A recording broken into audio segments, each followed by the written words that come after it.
ان الحمد للہ والصلاۃ والسلام علی رسول اللہ وبعد۔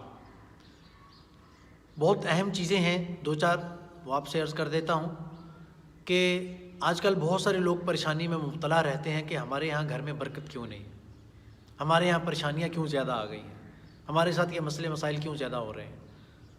تو دو چار چیزیں ہیں، وہ یہ ہے کہ چار چیزیں ایسی ہیں کہ جو انسان کے رزق میں برکت کا باعث بنتی ہیں، جو اللہ تعالیٰ کے رزق کو کھینچ کر گھر میں لے آتی ہیں نیکی کے ذریعے سے۔ زبردستی تو کسی پر بھی اللہ پر کس کی چل سکتی ہے، لیکن کچھ اعمال ایسے ہیں کہ اگر آپ ان کو کریں گے تو انشاءاللہ اس کی وجہ سے روزی آپ کے گھر میں کھینچتی چلی آئے گی۔ اس میں پہلے نمبر پر ہے رات کا قیام، تہجد۔ بات سمجھتے ہو؟ اگر بھائی تہجد نہیں پڑھی جاتی تو کم از کم فجر کی نماز ہی ٹائم پہ پڑھ لیں۔ اور لیکن تہجد کے بارے میں تو باقاعدہ آتا ہے کہ اس وقت میں اللہ تعالیٰ کا اعلان ہوتا ہے۔ لمبی ایک حدیث ہے کہ جس کے بارے میں مختلف چیزیں اللہ تعالیٰ پوچھتے ہیں، کہ ان میں سے ایک سوال یہ بھی ہے کہ کیا کوئی ایسا بندہ ہے کہ جس کو کھانے کی ضرورت ہے، حاجت مند ہے، وہ میرے سے مانگے، میں اس کو دینے کے لیے تیار ہوں۔ تو بھائی آپ دیکھیں نا ذرا کہ اگر دنیا کا کوئی بادشاہ خود آ کر لوگوں میں عوام میں اعلان کرے کہ بھائی آج کل کے سیاستدانوں کی بات نہیں کر رہا ہوں، سمجھتے ہو، جو قسمیں بھی کھا لیتے ہیں، اللہ رحم کرے ان کے اوپر۔ تو بادشاہ خود آ کر کہے کہ ہاں میں دینے لگا ہوں، بولو کس کس کو چاہیے، تو کیا حال ہوگا اس وقت میں عوام کا۔ تو جب اللہ رب العزت جو بادشاہوں کے بادشاہ ہیں وہ خود آ کر کہیں اس ٹائم میں کہ کیا کسی کو کوئی چیز چاہیے تو مجھے بتائیں۔ تو رات کا قیام یعنی تہجد یا فجر کی نماز کم از کم وقت پر پڑھنا، یہ ایک ایسی چیز ہے جو اللہ تعالیٰ کے رزق کو کھینچتی ہے۔ دوسرا، قرآن پاک کی آیت ہے، میں خلاصتاً اس کا بتا دیتا ہوں کہ سحری کے وقت میں استغفار کرنا، فجر کے وقت میں نماز سے پہلے اور نماز کے بعد، یا نماز سے پہلے یا نماز کے بعد، اس وقت میں استغفار کرنا، اس کے ذریعے سے بھی اللہ تعالیٰ کا رزق گھر میں کھینچتا چلا آتا ہے۔ تیسری بات کیا ہے؟ ہمیشہ صدقہ کرنا۔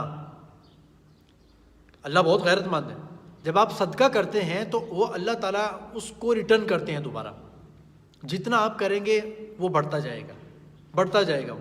کیوں؟ اس لیے کہ سخی جو ہے یہ اللہ تعالیٰ کا دوست ہے، لیکن اچھے دوست وہ ہوتے ہیں جو اپنے دوست کو اچھا ریٹرن کریں، یہ نہیں کہ بس کھاتے ہی رہیں کھاتے رہیں کھاتے رہیں۔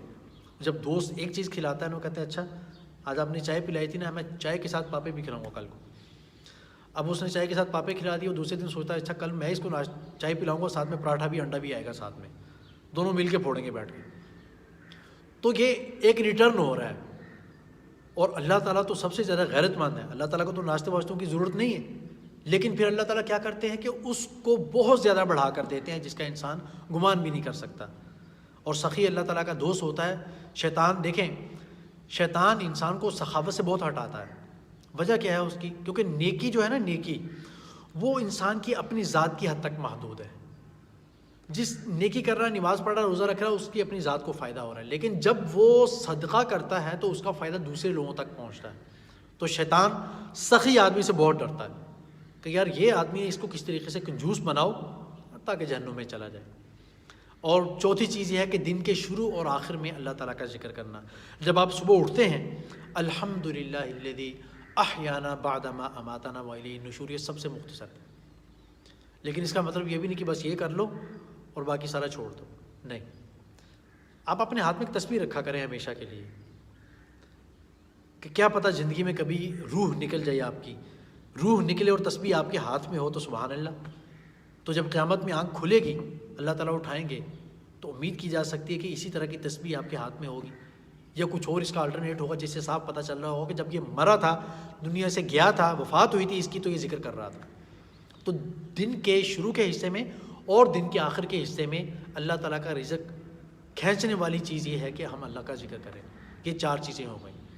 اب رزق کو روکنے والی کون سی چیزیں ہیں؟ وہ بھی چار ہیں، بہت ساری ہیں، لیکن میں بھی فی الحال چار کو لے رہا ہوں۔ وہ یہ ہے کہ صبح کے وقت میں نیند کرنا، دیر تک سوئے رہنا، یا پھر نماز پڑھنے کے بعد فوراً سو جانا۔ مجبوری ہے نا کبھی کبھی، جیسے رمضان میں ہوتا ہے، وہ ایک الگ چیز ہے، لیکن اس میں بھی تھوڑا سا خیال کر لینا چاہیے۔ تو وہ ایک الگ مجبوری ہوتی ہے، لیکن عادت ہی بنا لینا کہ کرنا ہی ہے، ہم نے سونا ہی ہے، ہم نے پکا پکا، تو بس ٹھیک ہے، پھر سوتے رہیں۔ جو سوتا ہے وہ کھوتا ہے، اس کے بھی دو مطلب ہے۔ خیر بہرحال، تو دوسری چیز یہ ہے کہ نماز میں کمی کرنا. جو انسان نماز میں کمی کرتا ہے، نماز وقت پر نہیں پڑھتا، سستی کرتا ہے، وہ اللہ تعالیٰ کی بہت سخت پکڑ میں آتا ہے. میں نے اپنی زندگی میں آج تک جتنے لوگوں کو دبا کر پریشان ہوتے دیکھا ہے، ان لوگوں کو میں نے دبا کر نماز چھوڑتے ہوئے دیکھا ہے. کبھی کبھی تو مجھے ایسا لگتا ہے کہ میرا دل چاہتا ہے کہ میں ان کا نا بس چھوڑ دیں، مناسب نہیں ایسے الفاظ بولنا. خدا کے بندے، تم بیٹھے ہوئے موبائل کے اوپر ہو. میں تمہیں 20 دفعہ کہہ چکا ہوں کہ اٹھو، اٹھ جائیں، چھوڑ دیں موبائل کو. فلم دیکھ رہے ہیں، نماز ہو، اذان ہو چکی ہے، نماز کھڑی ہونے والی ہے. اچھا آپ جائیں، اچھا آپ جائیں. میں ایک انسان ہوں، میرے اختیار میں نہیں ہوتا، دل کر رہا ہوتا اس کی گردن اتار دوں یہیں پر. تو اللہ رب العزت جس کا حق ہم توڑ رہے ہیں، جس کا حق ہم چھوڑ رہے ہیں، جس کی خدائی کا ہم انکار کر رہے ہیں، لفظوں سے نہیں، اپنی حرکتوں سے، کہ اس کے سامنے ہم جا کر اپنا ماتھا نہیں ٹیکنا گوارا کرتے، تو وہ تمہاری روزی میں تمہیں خوش رہنے دے گا؟ آپ خود سوچیں نا ذرا. اور تیسری بات یہ ہے کہ سستی اور کاہلی، یہ بھی انسان کے اندر سے، اس کے گھر کے اندر سے، کاروبار کے اندر سے رزق کو کھینچ لیتی ہے. سیدھی سی بات ہے، مشہور ہے، کمائیں گے نہیں تو کھائیں گے کہاں سے؟ سمجھتے ہو؟ گھر میں پڑا ہوا سو رہا ہے، وہ کہتے ہیں نا کہ ابھی تو ابتدائی عشق ہے، آگے آگے دیکھیے ہوتا ہے کیا. گھر میں صبح سے ایک شور ہے، ارے کم بخت اٹھ، سوتا ہے کیا؟ صبح سے دوپہر تک گھر میں سو رہا ہے، پڑا ہوا. دوپہر کو اٹھا، یار ابھی تو شام ہو گئی، بس ٹھیک ہے، تھوڑا سا ناشتہ واشتہ کرتے ہیں، گھومتے ہیں، کل جائیں گے کام. تو یہ نامناسب طریقہ ہے. سستی اور کاہلی بھی انسان کے رزق کو کھینچ لیتی ہے. چوتھی چیز بہت اہم ہے، خیانت کرنا. مال دکھایا کچھ اور دیا کچھ، دھوکے سے بیچنا. اور بہت ساری طویل احادیث ہے اس کے اوپر کہ اللہ تعالیٰ ایسے انسان کی طرف قیامت کے دن نظر رحمت نہیں کریں گے کہ جو اپنا مال یہ کہہ کر بیچتا ہے کہ مجھے یہ اتنے کی پڑی تھی، میں آپ اتنے کی دے رہا ہوں.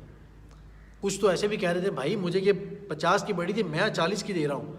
بھائی میں کہ تمہارا پھوپھی کا بیٹا لگتا ہوں کہ آپ کو 50 میں پڑی تھی، 50 مجھے 40 کی کیوں دے رہے ہیں؟ بھائی آپ 60 کی دیں نا، یا کم از کم 50 کی دیں.